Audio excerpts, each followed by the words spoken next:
आदित्यवर्णमुदस्तु बाले सर्वाणि रूपादस्तनेरः नागानि कृत्वा अतिदीयदास्ते दाता पुरस्तात् जमुदा जहान्यमानस्य गोत्रोद्दस्य श्रीमान् श्रीमतः आंजनेयाय विद्महे वायुपुत्राय धीमहि तन्नो हनुमत प्रचोदयात् दाशरथाय विद्महे सीतावल्लभाय धीमहि तन्नो रामचंद्र प्रचोदयात् दाशरथाय विद्महे दामोदराय धीमहि तन्नो लक्ष्मण प्रचोदयात्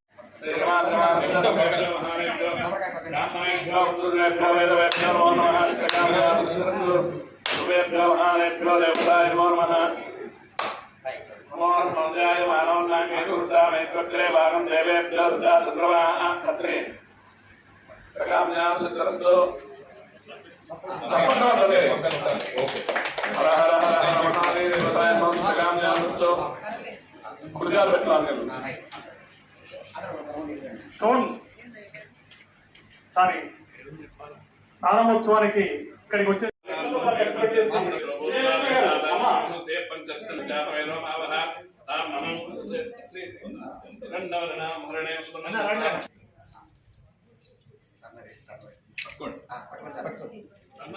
అందరూ కూడా క్లాప్స్ కొట్టండి అమ్మా తప్పట్లు కొట్టండి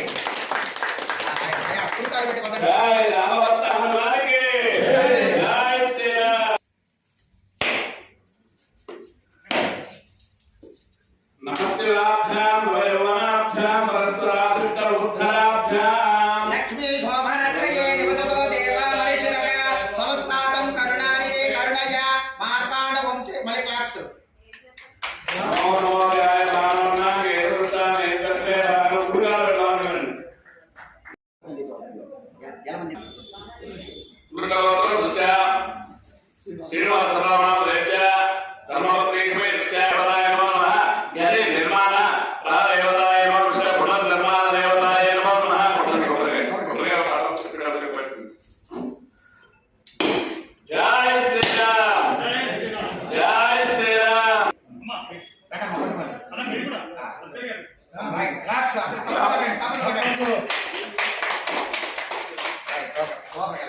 ఊళ్ళో కేసే గుండకాలు పెట్టి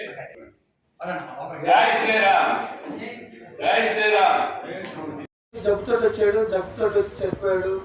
వాడు చనిపోయిన తర్వాత 2 రోజులకి సంవత్సరానికి మేము ఇక్కడ కూర్చొని భోజనాలు పెడతాం. కానీ ఇక్కడ భోజనాలు పెట్టిన తర్వాత చూశాను, ఇక్కడ పరిస్థితి వాతావరణం చూసిన తర్వాత నాకు అనిపించింది మీరు ఇంత బాధపడుతున్నారు చాలా అని చెప్పి అనిపించింది. పేరెంట్స్ వాళ్ళ పిల్లలు నిజంగా వదిలేశారు పూర్తిగా. వాళ్ళకి బట్టల ఆధారం కూడా ఏం లేకుండా వాళ్ళు కనిపించారు. కొంచెం మరీ ముసలి వాళ్ళు కూడా ఇంట్లో ఉండి కొంతమంది ఉండి వదిలేసిన వాళ్ళు కూడా ఉన్నారు ఇందులో ఆ రోజుల్లో నేను చూసాం వరకు. అయితే తర్వాత నాకు బాధ అనిపించింది.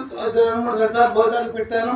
ఆ తర్వాత మా అమ్మగారు చనిపోయిన రోజులు వచ్చి భోజనాలు పెడతానికి వచ్చినప్పుడు అప్పుడు జనాలు ఎక్కువ మంది ఉన్నారు. అంతకుముందు 22 మంది ఉన్నారు, తర్వాత 30 మంది అయ్యారు.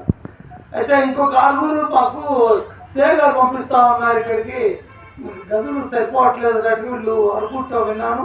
వాళ్ళు బాధపడితే ఒక గది 200 కట్టాలని చెప్పి ఆ టైంలో నాకు అనిపించింది ఇది ఫ్రీగా విశాలంగా ఉంది స్థలం, క్లీన్ చేసేసారు, కట్టిపిస్తే బాగానే ఉంటుంది అనిపించింది నాకు కూడా. ఎంత అవుతుందంటే ఒక 2-3 లక్షలు అవుతుంది వీళ్ళు అన్నారు. సరే 2-3 లక్షలు కలిసి 4,000 దేవని అని చెప్పి మొదలుపెట్టాను. ఈరోజు 11 లక్షలతో పూర్తి చేశాను. అయితే 10 లక్షలు ఇచ్చిగా అయిపోయింది. మళ్ళీ అదనంగా 95,000 పెట్టి 20 మొత్తాలు చేయించాను. అది కూడా ఇనపంచాలు కాకుండా జియోమెట్రీతో చేయించాను. 50 సంవత్సరాల పైన స్టాండర్డ్ పర్మనెంట్గా ఉండాలి అనే ఉద్దేశంతో. అంటే నాకు స్టేజ్ మీద ఎప్పుడు మాట్లాడలేదు. నాకు ఈరోజు ఈ ప్రోగ్రాంకి ముఖ్య అతిథి వచ్చినటువంటి నర్సిరెడ్డి గారికి, అలానే మరియు వెనుకైనటువంటి పెద్దలకి మీ అందరికీ కూడా నా ధన్యవాదాలు. సో పెద్దలు చెప్పినట్లు ఈ రోజులలో ఎంత పెద్ద ఎంప్లాయీస్ ఉన్నా, ఎంతమంది డబ్బులు ఉన్నా చాలామంది అమ్మనైనా పట్టించుకోవట్లేదు. ఎక్కడో వాళ్ళ పెద్ద వేరే కంట్రీస్లో ఉద్యోగాలు చేసుకుంటూ ఎక్కడెక్కడో ఉంటూ వాళ్ళ చిన్నప్పటి నుంచి వాళ్ళ అమ్మనాన్న పడ్డ బాధలు, కష్టపడ్డ పెంచినటువంటి అన్నీ మర్చిపోయి వాళ్ళని ఎక్కడెక్కడనో ఊరికే వదిలేయడం జరుగుతూ ఉంది, పట్టించుకోకుండా వదిలేయడం ఉంది. సో మా దగ్గర కూడా కంప్లైంట్స్ చాలా వస్తూ ఉంటాయి. గ్రామాలలో కూడా మా కొడుకు పట్టించుకోవట్లేదు, అన్నం పెట్టట్లేదు అని చెప్పేసి దరిద్రమైన అలవాటు. ఎందుకంటే వాళ్ళు లేకుంటే వాళ్ళు కానీ మనల్ని పెంచి పెద్ద చేయకుంటే మనం లేము. సో ఎవరైనా సరే దయచేసి అలా చేయడం కరెక్ట్ కాదు. అలాంటి అందరినీ కూడా విజయమ్మ గారు మంచి మనసుతోటి ఇలాంటి ఒక ఆశ్రమం పెట్టేసి అందరి యొక్క అడ్వైస్ తీసుకొని అందరి హెల్ప్ తీసుకొని వాళ్ళందరినీ కూడా తల్లిలాగా అందరినీ చూసుకొని ఎలాంటి ఇష్యూస్ లేకుండా వాళ్ళు వదిలేసినా కూడా ఆమె దగ్గర ఉండి ఇంతకుముందు మేడం చెప్పినట్లు వాళ్ళకు బాత్రూమ్కి వెళ్ళినా ఎక్కడ వెళ్ళినా మన ఇంట్లో మన పిల్లల్ని మనం చక్కగా చూసుకొని పడుతుంది. అలాంటిది ఆమె పెద్ద మనసుతోటి ఆదరించి అందరినీ అడిగి అందరు హెల్ప్ తీసుకొని ఇలాంటి చాలా బాగా మంచిగా రూల్స్ చాలా బాగున్నాయి. సో ఇచ్చినటువంటి బ్రదర్ కూడా ధన్యవాదాలు చెప్పుకుంటూ నాకు ఈ అవకాశం ఇచ్చినందుకు ధన్యవాదాలు చెప్పుకుంటూ ముగిస్తున్నాను. Thank you. శ్రీధరనామధేస్య భావనేనామధేస్య శతమానం భవతి శతాయ పురుష జితేంద్రియే ఆయుక్షేవేంద్రియే ప్రతిష్ఠతే కృతాని చ కాని ప్రణక్షంత పదక్షణ పదే పదే పాపోహం పాపకర్మం పాపాత్మ పాపసంభవం త్రాహిమా కృపయా దేవ శరణాగత వత్సల అన్యథా శరణం నాస్తి త్వమేవ శరణం మమ తస్మాత్ కారుణ్య భావేన రక్ష రక్ష. ఆ తెరల వెనుక ఈ ఆలోచనని మర్చిపోతున్నారు. దయచేసి అది మర్చిపోదు. మన చుట్టూ ఉన్న వాళ్ళు కూడా ఇంకొక దౌర్భాగ్యమైన విషయం ఏంటంటే నా పక్కన ఏం జరుగుతుందో నాకు అక్కర్లేదు, నేను మంచిగుంటే చాలు. నా తల్లిదండ్రులు నీకు సమాజంలో ఒక ఊర్లో ఒక 1000 కుటుంబాలు ఉన్నప్పుడు 300 కుటుంబాలు ఈ సమస్యని తల్లిదండ్రుల సమస్యని రాజకీయ కోణంలో కుల కోణంలో లేకపోతే ఇంకో కోణంలో చూడకుండా ఇది అన్యాయం అని తెలిసినప్పుడు కనీసం 100 మంది ముందుకొచ్చి ఇది అన్యాయం అన్నప్పుడు ఖచ్చితంగా వాడు చేంజ్ అవుతాడు. వానికి విధించండి సంఘ బహిష్కరణ, సోషల్ బహిష్కరణ. మనం అప్పుడప్పుడు పిచ్చి పనులు చేస్తామే, కుల బహిష్కరణనో ఇంకోటనో, అది కాదు చేయాల్సింది. సంఘ బహిష్కరణ చేయాల్సిన వాళ్ళకి తల్లిదండ్రులకు అన్నం పెట్టాలి వెదవలని. అది చేయండి, మేము సపోర్ట్ చేస్తాం. అది చేయండి. వాళ్ళ ఊరు గ్రామ బహిష్కరణ చేయండి, తల్లిదండ్రులకు అన్నం పెట్టి. సుప్రీంకోర్టు కూడా మెచ్చుకుంటానండి. మానవత్వం చట్టం కంటే ముందు మానవత్వం. సో అది దయచేసి ఆ రాజకీయాలను ఆ వాటిని పక్కన పెట్టి అలాంటి వాటిని ఒక గ్రామము ఆ విధంగా చేస్తే అలజడి పుడుతుంది. వాడు వ్యవసాయం చేయలేడు, వాడు పంచుకున్న భూమి ఆ తల్లిదండ్రుల నుంచి పంచుకున్న భూమి అదే గ్రామంలో ఉంటుంది, ఆ ఇల్లు అదే గ్రామంలో ఉంటుంది. సంఘం అంతా నిలబడ్డప్పుడు పోలీసు కూడా ఏం చేయలేదు. చట్టం కూడా ఒకవేళ చట్టం తప్పైనా కూడా చేసే దాని వెనుక ఉన్న మానవత్వాన్ని ప్రతి ఒక్కరు గుర్తిస్తారు. ప్రజాప్రతినిధులైనా గుర్తిస్తారు, అధికారులైనా గుర్తిస్తారు, కోర్టు అయినా గుర్తిస్తారు. సో దయచేసి ఆ విధంగా అందరూ సంఘంలో అడుగు పెట్టినప్పుడు, ముందడుగు వేసినప్పుడు అందరి సహకారం దొరకదు అని అనుకోవడం మూర్ఖత్వం.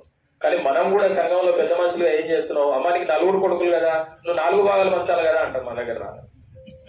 అది అక్కడ మనం మార్పు చెందాలని నేను కోరుకుంటున్నాను. ఎందుకంటే చాలా సమయం తీసుకున్నాను. Thank you. నన్ను ఇక్కడికి పిలిచి ఈ కార్యక్రమంలో భాగం చేసినందుకు నాగిరెడ్డి విజయమ్మ గారికి, శ్రీనివాసరావు గారికి, వేదిక ఉన్న పెద్దలకు, మీకు అందరికీ మరొక కృతజ్ఞతలు తెలుస్తూ ముగిస్తున్నాను. జయిస్తున్నాను. నువ్వు నేర్పిన విద్య నీరజాక్షి అనేది ఒకటి మర్చిపోదు. అర్థమైందా? మన పిల్లలు ఇక్కడ యంగ్ ఉన్నారు, యూత్ ఉన్నారు, పెద్దవాళ్ళు కూడా ఉన్నారు, మిడిల్ ఏజ్ వాళ్ళు కూడా ఉన్నారు. మనం ఏం చేస్తున్నామో మన పిల్లలు అవి నేర్చుకుంటారు అనేది నిర్విధామైన అంశం. అది చర్చ అక్కర్లేదు. పిల్లలకి ఫస్ట్ గురువులు. పిల్లలు జీవితంలో మంచైనా చెడైనా అంటే 50% మన ఇంట్లో నుంచే నేర్చుకుంటారు.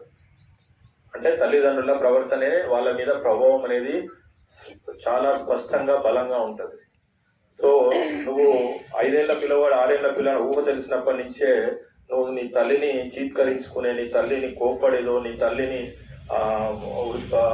ఏదో నీట్ గా లేదనో నువ్వు ఇంటి బయట పెట్టినప్పటి నుంచే మా తండ్రిని కూడా నేను ఈ విధంగా పెట్టాలి, ఇలాంటి పరిస్థితి వస్తే నేర్చుకుంటాడన్న విషయం మర్చిపోతున్నారు. సో దయచేసి ఆ విషయాన్ని గమనించుకోవాలి. అది ఇలా చెప్తూనే ఉన్నాము. 20 ఏళ్ళు, నాకు కూడా 27 సంవత్సరాలు వచ్చింది. నేను నాకు తెలిసి 2004, 2003కి మొదలు పెట్టాను. 21 సంవత్సరాలు అయింది. అంటే అప్పుడు చెప్పిన వాళ్ళు ఇప్పుడు అనుభవిస్తూ ఉంటారు. సో చెప్పడము చేయడము రెండు కూడా. అందుకే మీరు అనుకుంటారేమో ఈయన ఎంత బాగా చేశారో వాళ్ళ తల్లిదండ్రులకు కానీ, కాకపోతే నేను చేశానని ముందే చెప్తున్నాను. ఓకే, నేను చెప్పుకోవాల్సిన అవసరం లేదు. దేవుడు నా పిల్లలకు అదే ఇస్తాడు. నేను నా తల్లిదండ్రులకు ఏం చేశాడో మా పట్ల మా పిల్లలు అదే భావము కలిగి ఉంటారని ఒక ఆశ, స్వార్థం కూడా ఉంటుంది ఇక్కడ. సో కనీసం ఆ స్వార్థంతోనైనా ఇక నుంచైనా మన తల్లిదండ్రులు ఏ పరిస్థితిలో ఉన్నారు అనేది గమనించి వారికి మీరు మొత్తం మీ సంపాదన అయితే ఎలాగూ పెట్టలేరు, కానీ గౌరవప్రదంగా బతికే విధంగా వాళ్ళు కోరుకునేది కూడా అదే. ఎక్కడో వాళ్ళ యొక్క 60 సంవత్సరాలు 70 సంవత్సరాల తర్వాత వాళ్ళకి మళ్ళీ చిన్నతనం వస్తుంది. వచ్చినప్పుడు ఖచ్చితంగా ఏదో మన 4 పిల్లలు ఉంటే తక్కువ ఉన్న పిల్లగానికి ప్రేమ వచ్చేయాలని కోరుతారు. ప్రేమ అంటే అది ఏదో అంటే 4 కొడుకులు ఉన్నప్పుడు ఒక చిన్నోనికి ఏమీ లేదు, 3 మంచిగా చదువుకున్నారనుకో, ఆటోమేటిక్ గా తల్లి గుణం ఏంటంటే ఆ చిన్నోనికి ఏదో ఇయ్యాలని. కానీ ఈ 3కి ఏంటి 4కి సమానం పంచాలి. ఇక్కడనే ప్రతి సమస్య స్టార్ట్ అవుతుంది. నేను విశ్లేషించి చెప్తున్నాను. ఇది మా దగ్గరకు వచ్చే సమస్యలు గతంలో కొట్లాటలు ఉండేది. ఇప్పుడు తెల్లారు లేస్తే మా దగ్గరకు వచ్చే సమస్యలు అన్నదమ్ముల భూపంపకాలు, అక్క చెల్లెళ్ళ సమాన భాగాలు, దాంట్లో తల్లిదండ్రుల ఇన్వాల్వ్మెంట్, ఇవే సమస్యలు మొత్తం పరిష్కారాలు. సో ఇక్కడ ఏం జరుగుతుంది అంటే కరెక్ట్ గా విశ్లేషిస్తే ఇది. కానీ మీరు ఆ తల్లి హృదయాన్ని అర్థం చేసుకోకుండా 4 పుట్టినప్పుడు 4కి సమానం అనే ఒక దాన్ని ముందరకు తెచ్చి ఆ తల్లిదండ్రులను రోడ్డు మీద వేయడం, ఇది జరుగుతుంది. దయచేసి వాళ్ళు చట్టపరంగానో లేకపోతే నీ పరంగానో వాళ్ళు తప్పు అనుకున్నప్పటికీ నన్ను జన్మనిచ్చారు, మరి నన్ను పెంచారు, నా పరిస్థితి దేవుడు మంచిగా ఇచ్చాడు కాబట్టి నేను ఒక చెయ్యి ఎక్కువ వేస్తే తప్పు లేదు అనే ఒక చిన్న లాజిక్ ని మిస్ అవుతున్నాను. ఆ సమానము నేను ఎవరిని ఇబ్బంది పెట్టాను. నీ భవిష్యత్తు కోసమే నాయన. కోడలు ఉద్యోగానికి పోతుంది, నేను ఉద్యోగానికి పోతాను, పిల్లలు పాఠశాలకు పోతుంది, ఎట్లా పాడవుతుందా నాయన? నీకు టైంకు మందులు ఇచ్చేవాళ్ళు ఉంటారు నాయన. నీ భవిష్యత్తు కోసమే నాయన. నేను ఒకసారి ఆలోచించిన ఆయన. అందుకని నీ కోసమే నాయన. నీకు సకాలంలో ఏమవుతుందో తెలియదు, అందుకని నీ కోసమే నాయన అని ఆయన దోలొచ్చినటువంటి పరిస్థితి ఉంది. అందుకని శ్రీరామ చెప్పగానే అదే గుర్తుకొచ్చింది. ఎందుకంటే మనం ఏది నేర్పిస్తామో సమాజం మనం ఎదిగిస్తుంది. వేప చెట్టు పెడితే వేప ఇత్తు పెడితే వేపకాయలే వస్తాయి. అందుకనే ఈ సమాజంలో ప్రేమించడం నేర్చుకోవాలి. అందుకనే పెద్దలు డాక్టర్ గారు కూడా చెప్పారు, సమాజంలో ఇవాళ నేరాలు పెరుగుతున్నాయి, గుబరాలు పెరుగుతున్నాయి, ప్రేమలు తగ్గుతున్నాం, మద్యం పెరుగుతుంది, వ్యాపారాలు పెరుగుతున్నాయి, హాస్పిటల్ పెరుగుతున్నాయి, అనాథాశ్రమాలు పెరుగుతున్నాయి. ఇవాళ ఇటువంటి పరిస్థితుల డబ్బులు కూడా పెరుగుతున్నాయి, జబ్బులు కూడా పెరుగుతున్నాయి. ప్రేమ కంటే ముందు ప్రతి ఒక్కరు కూడా ఒక మనిషిగా నైతిక విలువలు లేని సమాజం వైపు మనం పరిగెడుతున్నటువంటి పరిస్థితి చాలా స్పష్టంగా చూస్తున్నాం. అందుకని ఇటువంటి పరిస్థితి మారాలంటే అన్న చెప్పినట్టు మనం తల్లిదండ్రులను గౌరవించాలండి. మా ప్రొఫెసర్ ఎండి వకీల్ అని దాదాపు నేను చూసినప్పుడు 70 సంవత్సరాల వయసులో కూడా వాళ్ళ అమ్మ ఉంటే బయటికి వెళ్లే ముందు పాదాభివందనం చేసేవారు. ఆయన చూసిన తర్వాత మిగతా వాళ్ళు కూడా ఆచరించేటువంటి పరిస్థితి మనకు ఉన్నది. అందుకనే మనం ఇళ్లలో మనం ఏదైతే ఆచరిస్తున్నామో అదే మన పిల్లలు ఆచరిస్తారు. కానీ ఈ సమాజ హితానికి ఇటువంటి అనాథాశ్రమాలు కూడా అవసరం మేరకు అనాథలకు మాత్రం ఖచ్చితంగా అవసరం. కానీ తల్లిదండ్రులు ఉన్న పిల్లలు ఎవరైతే ఉన్నారో మీరు ఒకసారి ఆలోచించండి. భవిష్యత్తు ఎంతో దూరం లేదు, చాలా తొందరగా అంతే వేగంగా మీకు కూడా ఇదే పరిస్థితి ఉత్పన్నమైతే ఏ పరిస్థితి ఏ రకంగా ఉంటుందో మీరు ఒకసారి ఆలోచించుకోమని చాలా విజ్ఞప్తి చేస్తున్న ఈ సమాజానికి.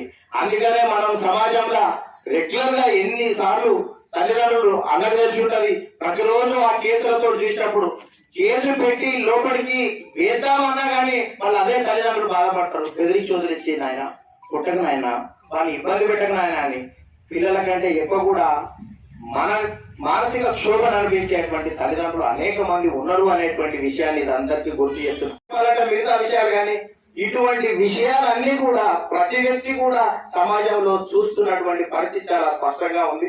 పెద్దలు ఈ ప్రాంతంలో ఉన్నటువంటి వారు ఎస్ఐ గారు మాట్లాడినా, ఏపీ గారు మాట్లాడినా, మిగతా వారు సామాజిక స్పృహ ఎవరికైతే ఉందో, ఇప్పుడు విజయమ్మ గారు చెప్పారు, శ్రీధర్ రెడ్డి గారు ఏది చెప్పినా చేస్తారంటే ఎవరికైతే మనం అందరం కూడా మానవత్వంతో ఉన్న వారు ఎవరైనా ఆ మానవత్వం ఉంది దగ్గరే స్పందించేటువంటి ఆలోచనతో ఉన్న వాళ్ళందరూ కూడా ఈ సభా ప్రాంగణంలో ఉన్నారు కాబట్టి ఈ సమావేశానికి వచ్చారు.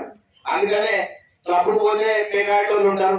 అందుకని ఇటువంటి దానికి సమాజ హితం కోసం, సమాజ విలువల కోసం, నైతిక విలువల కోసం పనిచేసేటువంటి మానవత్వం ఉన్న వారు అనేక మంది కూడా ఇటువంటి సమావేశాలకు వస్తారు కనుక అందుకని వారందరూ కూడా ప్రతిరోజు ఈ సమాజం మార్పు కోసం వృద్ధులకు ఏం చేయగలుగుతారని ఒక అధికారిగా ఉన్న ఆలోచించేటువంటి మనస్తత్వంతో సోదరులు ఉన్నారు, ఇక్కడ పెద్దలు ఉన్నారు.